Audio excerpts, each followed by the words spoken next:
Сәлем, сіздермен Жан. Ағылшын грамматикасын аңыз әңгімелер арқылы түсіндіремін. Жайғасып отырып, be және do көмекші етістіктер туралы әңгімені тыңдаңыз. Be ол үш басты айдаһардың отбасы. Олар am, is, are осы шақта, was, were өткен шақта. Бұлар да сұрақ қойып, do мен does секілді адамдарды тергей алатын болған. Кім, не, қандай, қайда деген сұрақтарға жауап іздейтін екен. Мысалы, are you a student? Yes, I am. Are you single?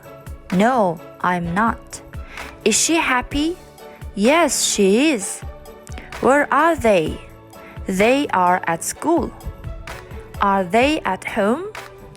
Yes, they are. Бірақ не істейді деген сұрақты қоя алмайтын екен. Өйткені олар етістіктермен тіл табыспаған көрінеді. Осы мәселе бойынша үлкен дау, келіспеушілік болған. Сонда хан тұрып, ондай болса to be, сен. Егер етістіктерге ing жалғанып, дәл қазіргі әрекетті сипаттайтын болса, не істеп жатырсың деп сұрайтын боласың деген. Міне содан бері to be, am, is, are ing жалғанған етістіктермен дәл қазір болып жатқан әрекетті сұрайтын болған. Мысалы, what are you doing? I am watching TV. Where are you going? I am going to the gym. Are they working now? Yes, they are working now. Сондықтан, достар, are you understand?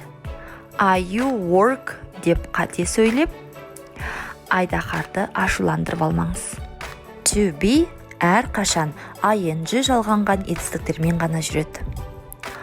Ал do мен does'ды сіздер білесіздер. Олар ағайынды тергеушілер. Тек жалпы іс-әрекетті ғана сұрайды.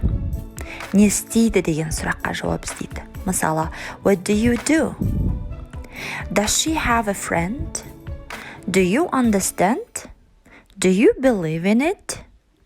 What does he want? Сіздерге тапсырма. Are you? Do you? деген сұрақтарды мағынасына қарай астында берілген фразалармен сәйкестендіріңіз. Мысалы, hungry. Are you hungry деп сұраймыз ба, әлде do you hungry деп сұраймыз ба? Комментарийға жазып қалдырыңыз. Сіздермен болған English with Жан. Осындай аңыз әңгімелерді көбірек тыңдағыңыз келсе, English with Жан Instagram парақшама тіркеліңіз. Bye!